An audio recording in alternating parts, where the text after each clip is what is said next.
Hello everyone, स्वागत है आप सभी का इम्पैक्ट एकेडमी यूट्यूब चैनल पर। तो आज हम करने वाले हैं हमारी क्लास नंबर 15। ठीक है।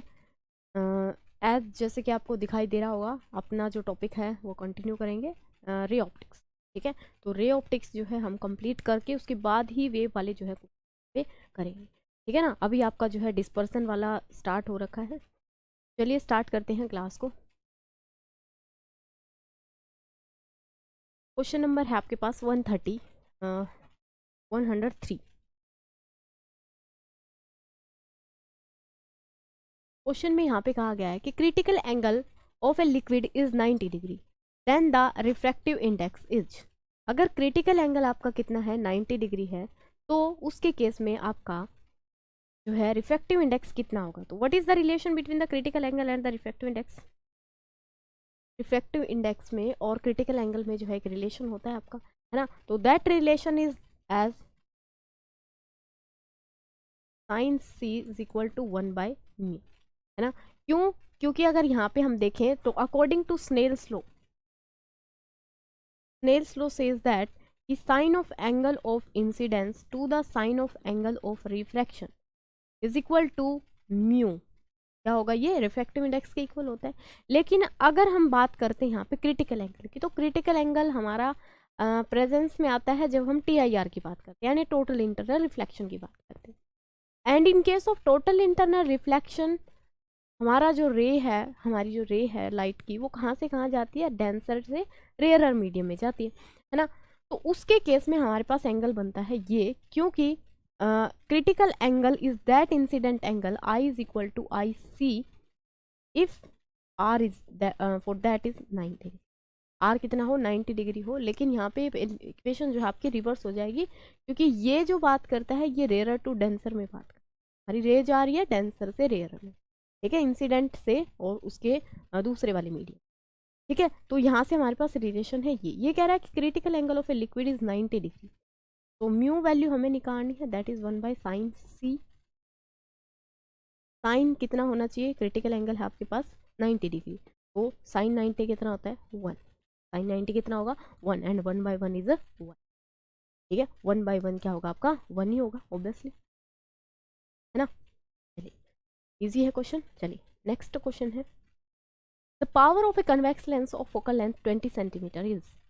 अगर हमारे पास फोकल लेंथ है 20 सेंटीमीटर कन्वेक्स मिरर की, कन्वेक्स लेंस की, तो आपको यहाँ पे बतानी है पावर कितनी होगी। पावर कितनी होगी ये आपको बताना है। देखो, अगर हम बात करते हैं तो पावर क्या होती है, power of a lens is 1/फोकल लेंथ। अगर फोकल लेंथ मीटर में है तो, अगर ये सेंटीमीटर में है तो इसको हम सेंटीमीटर में कन्वर्ट कर लेते हैं इस तरीके से। ठीक है। पावर की जो आपकी यूनिट होती है, ऐसा यूनिट, इसको क्या बोलते हैं, ऐसा यूनिट पावर की। पावर किसकी है, ये लेंस की पावर, ये होती है डायोप्टर। ठीक है, क्या होती है, डायोप्टर। ओके, चलिए, तो यहाँ से हम पावर अगर निकालें तो पावर इज 1/फोकल लेंथ है। फोकल लेंथ किस में गिवन है, सेंटीमीटर में। सेंटीमीटर में है तो हम ये वाला लगा देंगे यहाँ पे 20 सेंटीमीटर। ठीक है, इसको यहाँ पे कट करते हैं तो ये कितना आ गया 5। अब देखो लेंस कौन सा है यहाँ पे, 5 में आपके पास दो ऑप्शन है। दो ऑप्शन है, कौन कौन से आपके, एक तो है आपका +5 डायोप्टर और दूसरा है आपका यहाँ पे कौन सा,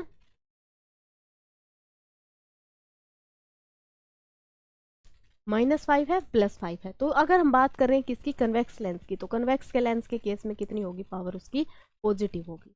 ठीक है, +5 होगी पॉजिटिव, और साथ में कितना आ जाएगा यहाँ पे डायोप्टर। क्लियर है। ठीक है, दोनों चीज़ें आपको पता होनी चाहिए। अगर मीटर में पुट कर रहे हैं तो पावर का क्या फॉर्मूला हमें अप्लाई करना है, और अगर हम पुट कर रहे हैं सेंटीमीटर में देन वट फॉर्मूला भी। ठीक है। नेक्स्ट है आपके पास question, if the diameter of a objective lens is double. अगर हम एक ऑब्जेक्टिव लेंस का डायमीटर डबल कर देते हैं तो इंटेंसिटी जो है इमेज की क्या हो जाएगी। ऑब्जेक्टिव लेंस होता है जहाँ पे मान लो कि हम किसी चीज़ को देख रहे हैं। ठीक है, ये बेसिकली ऑब्जेक्टिव लेंस की बात आती है माइक्रोस्कोप में या टेलीस्कोप में। जैसे टेलीस्कोप आपने देखा होगा कुछ इस तरीके की शेप का,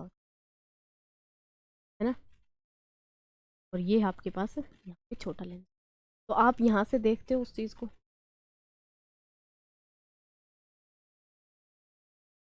यहाँ से देख रहे होते हैं, ठीक है। तो आई के पास जो होता है इसको आई पीस बोला जाता है। क्या बोला जाता है? आई पीस। और यहाँ पे मान लो किसी स्टार की पोजीशन को देख रहे हो तो ये क्या है आपका? Objective lens. क्या है? ऑब्जेक्टिव लेंस है। अब ये कह रहा है कि if the diameter of the objective lens is double, तो इंटेंसिटी क्या हो जाएगी? अगर ऑब्जेक्टिव लेंस का डायमीटर डबल कर देते हैं तो डायमीटर डबल करने से उसकी जो इंटेंसिटी है वो कितनी हो जाएगी? क्वार्टर हो जाएगी। यानी कि इंटेंसिटी आपके पास होती है डायरेक्टली टू यहाँ पे डिस्टेंस, जो डायमीटर है उसका स्क्वायर, या डायमीटर का स्क्वायर ना कह के मैं यहाँ पे कहूँगी रेडियस का स्क्वायर, ठीक है। एरिया की इन्वर्सली प्रोपोर्शनल, एरिया के क्या होती है? इन्वर्सली प्रोपोर्शनल होती है। अगर मैं रेडियस को आधा करूँ या डायमीटर को क्या करूँ, सॉरी डबल करूँ, तो इंटेंसिटी क्या हो जाएगी मेरे पास? डबल यहाँ पे पुट करेंगे तो ये क्या हो जाएगी? क्वार्टर हो जाएगी, ठीक है। कितनी हो जाएगी? 1/b क्वाड्रुपल, ठीक है। क्वाड्रुपल नहीं बोलेंगे यहाँ पे, क्वार्टर बोलेंगे, ठीक है। क्या हो जाएगी? क्वार्टर हो जाएगी। क्लियर है? चलिए नेक्स्ट क्वेश्चन है आपका, the focal length of A concave mirror depends upon. Focal length जो है कनकेव मिरर की वो डिपेंड करती है किसके ऊपर? Firstly distance of the object from the mirror, या distance of image from the mirror, या position of object, both the object and the image, या फिर radius of curvature of focal length is depends on what parameter which is linked with the mirror edge.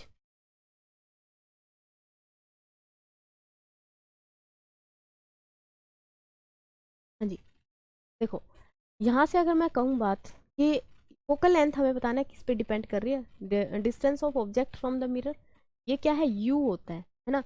Image का ये v होता है, इस पे भी डिपेंड नहीं करता।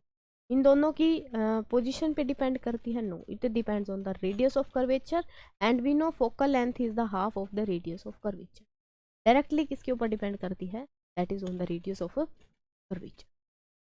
ओके, नेक्स्ट है क्वेश्चन आपके पास, the apparent depth of an object kept under water of refractive index 1.33 is 10 centimetre. Its apparent depth in a liquid of refractive index is 1.46 when water is replaced by this liquid is about. Apparent depth बतानी है with respect to the refractive index. पहले इसको calculate करोगे आप लोग कि क्या linkage होता है दोनों के बीच में, क्या लिंक होता है दोनों।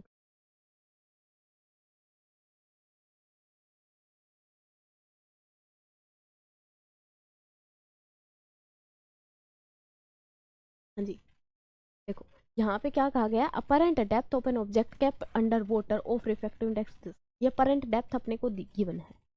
It's apparent depth of the liquid of refractive index this when water is replaced by the liquid.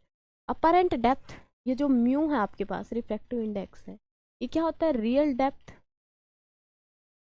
Divided by apparent depth. Real depth by में अपरेंट डेप्थ, इन दोनों का क्या होता है? रेशियो, ठीक है। तो यहाँ पे हम फर्स्ट चीज के लिए मान लेते हैं रिफ्रैक्टिव इंडेक्स 1, ठीक है। यह आ जाएगा रिफ्रैक्टिव इंडेक्स 1, या फिर वाटर के लिए बात कर,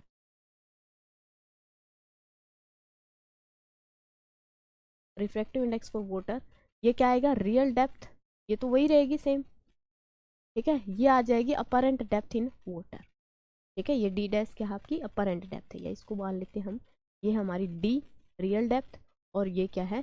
अपरेंट डेप्थ है किसमें? वाटर। सिमिलरली अनदर लिक्विड की अगर बात करते हैं तो उसमें क्या होगा? डी एक्चुअल लेंथ तो वही रहेगी उसकी, एक्चुअल तो चेंज नहीं करेगी, है ना। एक्चुअल वही है, तो यहाँ पे मान लेते हैं लिक्विड में उसकी depth। हमें क्या बताना है? अपरेंट डेप्थ बतानी है लिक्विड की। दोनों को क्या करते? डिवाइड कर, दोनों को अगर डिवाइड कर देंगे तो क्या बनेगा मेरे पास? Index of water to the refractive index of liquid which is equal to, यहाँ से डी कैंसिल आउट हो जाएगा। जब हम यहाँ पे पूरा डिवाइड में लेंगे तो ये ऊपर जाएगा d liquid dash divide by d liquid, apparent depth है ना लिक्विड। हमें निकालनी है इसकी वैल्यू, तो d apparent depth in liquid is equal to refractive index of water to the refractive index of liquid into में apparent depth of the object in the liquid water. समझ आ रही है ना? सिंपल, यहाँ पे कुछ नहीं हम सिंपल कैलकुलेशन करते जा रहे हैं। तो ये क्या है अपने पास, apparent depth in liquid is equal to, ये डैश लगाया है for the apparent, refractive index of water is given as 1.33, refractive index of liquid is 1.46 and into में यहाँ पे क्या आ जाएगा आपका apparent depth in water that is equal to 10 centimetre. ठीक है, यहाँ पे आया 133, कैंसिल आउट कर देंगे जीरो को, यहाँ पे आ गया ये। ठीक है, अब इसको सोल्व करना है तो अप्रोक्सीमेटली ये आपका कहाँ तक बनेगा, मेरे इसको 44 ले लेते हैं।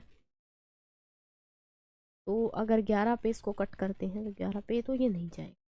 ठीक है, अप्रोक्सीमेटली यहाँ से बनेगा 1330 डिवाइडेड बाय 46।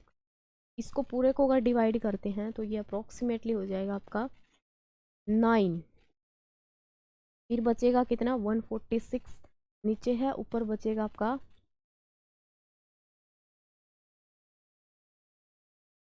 157 158। ठीक है, अप्रोक्सीमेटली फिर ये जाएगा 1 पे एंड आगे आप को छोड़ दें। ठीक है, तो ये अप्रोक्सीमेट आंसर आ रहा है हमारा, किसके अप्रोक्स आ रहा है 9 सेंटीमीटर। उसमें जो अपरेंट डेप्थ दिखाई देगी दूसरे लिक्विड में कितनी होगी आपकी 9 सेंटीमीटर। ठीक है, कितनी होगी 9 सेंटीमीटर। क्लियर, नोट कर देंगे इसको फटाफट।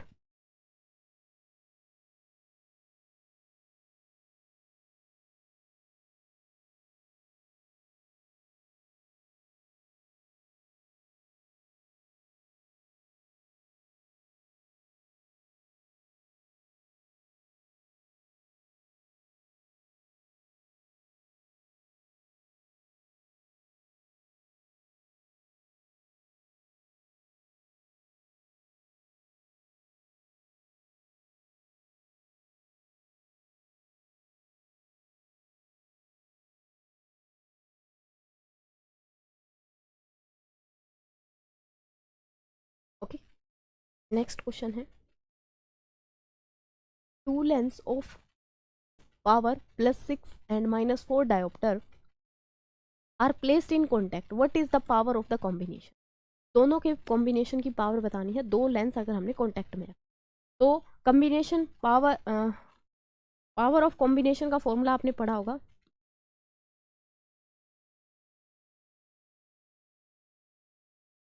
लेंस क्या होता है कि हमारे पास जितने भी लेंस है सबकी पावर को हम क्या कर देंगे, ऐड कर देंगे डायरेक्टली, है ना। जितने भी लेंसेज गिवन है, अब यहाँ पे कितने हैं, दो लेंस गिवन है।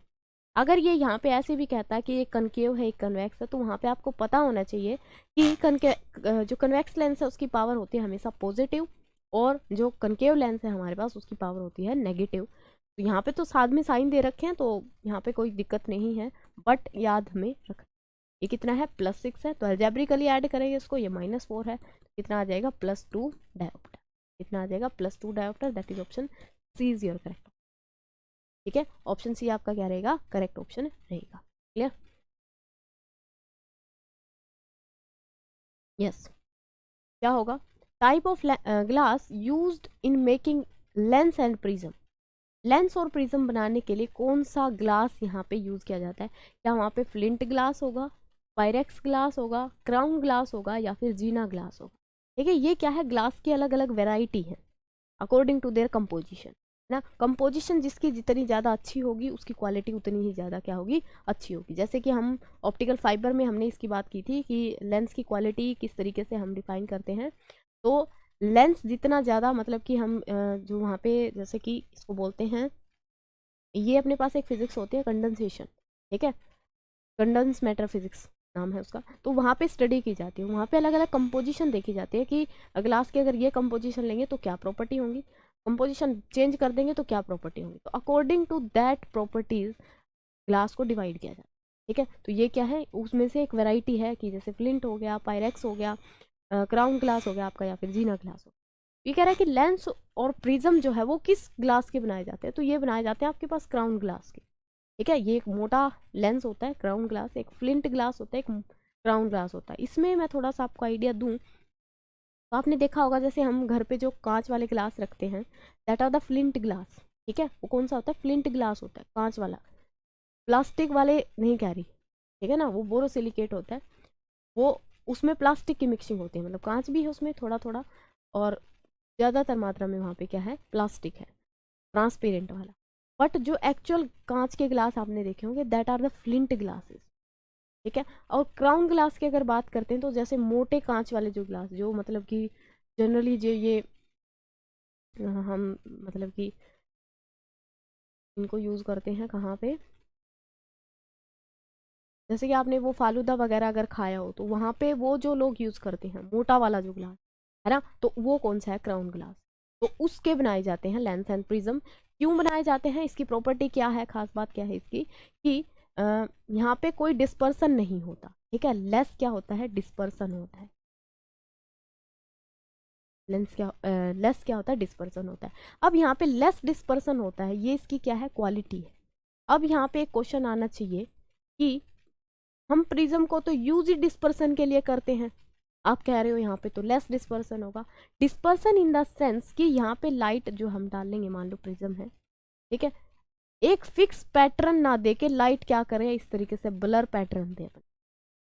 ठीक है ना, मतलब कि एक फिक्स एक स्पेक्ट्रम वहां पे ना बन के क्या हो जाए, मिक्सिंग हो जाए लाइट की, तो हम आइडिया ही नहीं लगा सकते, है ना। ठीक है, तो जो वाइट अपने पास लाइट है वो कितने पार्ट में डिवाइड हुई है, कैसे डिवाइड हुई है, कौन सा ऊपर है कौन सा नीचे है, वो हम डिवाइड नहीं कर सकते if we use the inferior quality of gas glass. ठीक है, तो यहाँ पे कौन सा यूज़ होगा, आपका ब्राउन ग्लास यूज। नेक्स्ट है क्वेश्चन आपका, refractive index of water to and that of the glass with respect to air are given as this respectively. The refractive index of glass with respect to water, ये जो है एक favourite question आ गया है।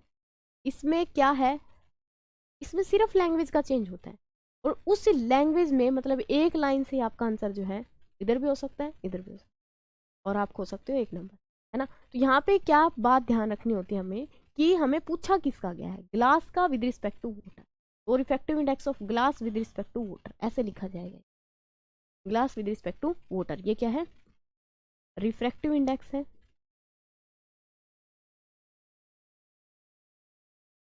Glass का with respect to water.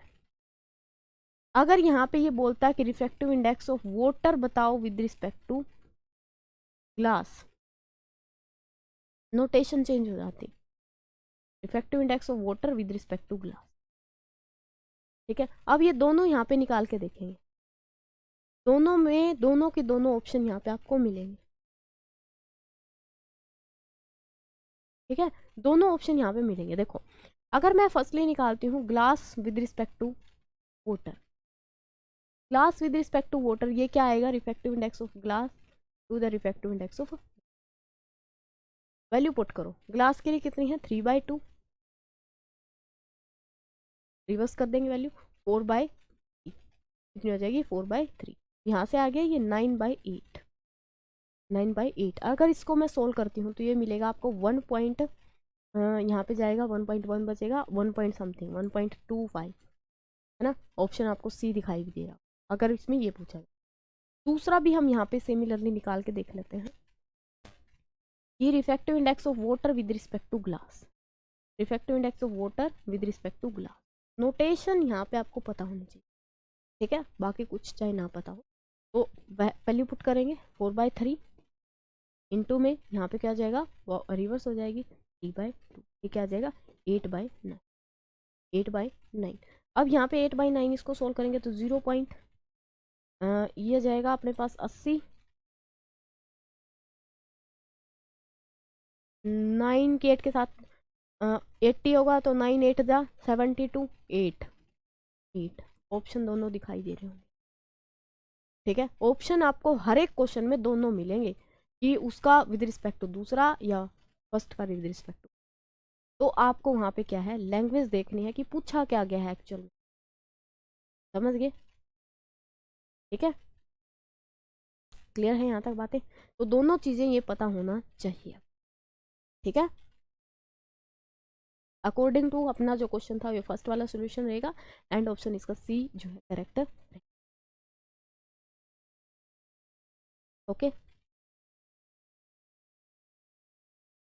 चलिए next question करते हैं।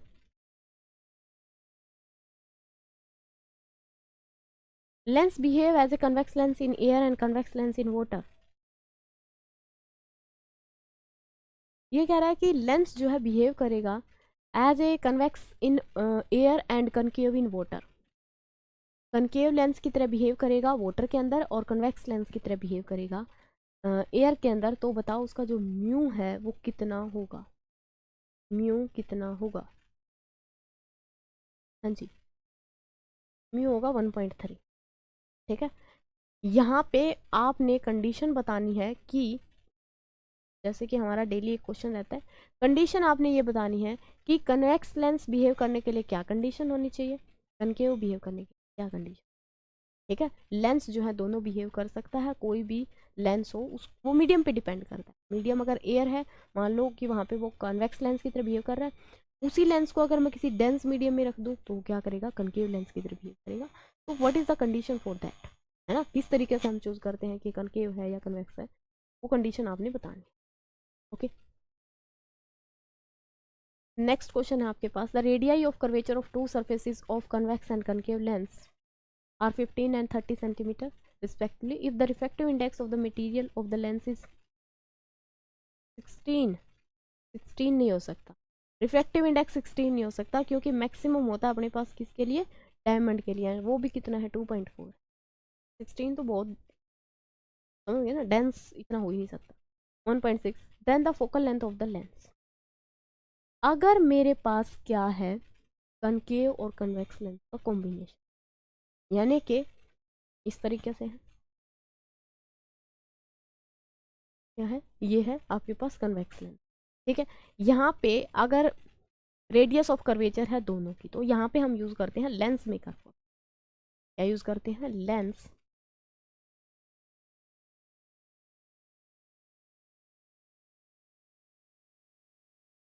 Maker formula. Lens maker formula होता है आपके पास 1/f is equal to mu minus 1/r1 minus 1/r2। यही होता है लेंस मेकर फॉर्मूला, आपने थ्योरी में पढ़ा होगा। कितना, mu minus 1/r1 minus 1/, to put all the values to find out the focal length। ये तो सिंपल है, सारी चीज़ें गिवन है आपको। तो 1/f is equal to mu is 1.6 minus 1 into 1/r1, r1 is 15 centimetre. r1 क्या है, कन्वेक्स लेंस की आपके पास फोकल लेंथ है 15 सेंटीमीटर, और वो आपके पास है कनकेव लेंस की दैट इज ऑफ 30 सेंटीमीटर। ये हो जाएगा यहाँ से कितना, 0.6, यहाँ से इसको करेंगे तो ये 30, यहाँ पे जाएगा 2 माइनस, ये हो जाएगा 0.6, यहाँ पे बचेगा -1 डिवाइडेड बाई कितना, वो काटेंगे तो ये बचेगा -1/5 ना, -1/5। तो फोकल लेंथ इज योर, हाँ जी, फोकल लेंथ क्या बनेगी, 1/f की वैल्यू है कितनी, 5, ये क्या है 5 मीटर है, क्या है 5 metre. Okay okay okay, wait, इसकी जीरो तो रहेगी ना। ठीक है, ये 1/50 है, 1/50 है तो f क्या आ जाएगा आपके पास -50। ठीक है, -50 सेंटीमीटर। क्लियर है, ओके। यहाँ तक अगर किसी को कोई भी प्रॉब्लम है किसी भी क्वेश्चन में, किसी भी कंसेप्ट में, तो you can tell me.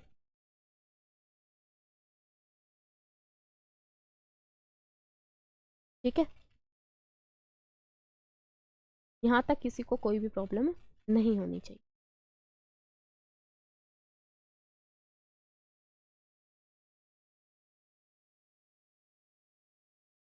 Okay, note कर लेना ये जो आपका लेंस मेकर फॉर्मूला है, इसको स्पेशली। ठीक है, इसके ऊपर जो है क्वेश्चन आपके बनते हैं, और भी क्वेश्चन आगे आप देखने को मिलेंगे आपको, आगे भी क्वेश्चन ये आएंगे।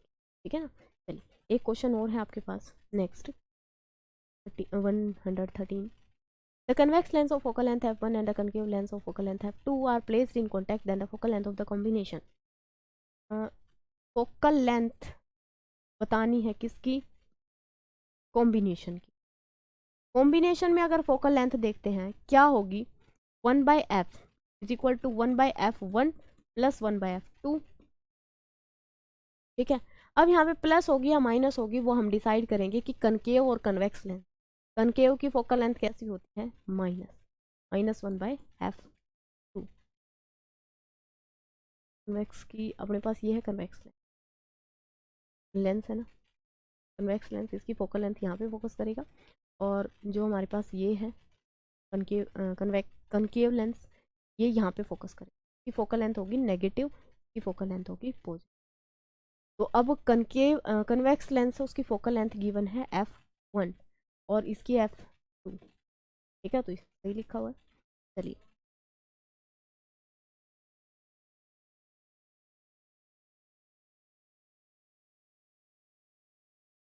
ओके, तो यहाँ पे पुट करेंगे 1/f1।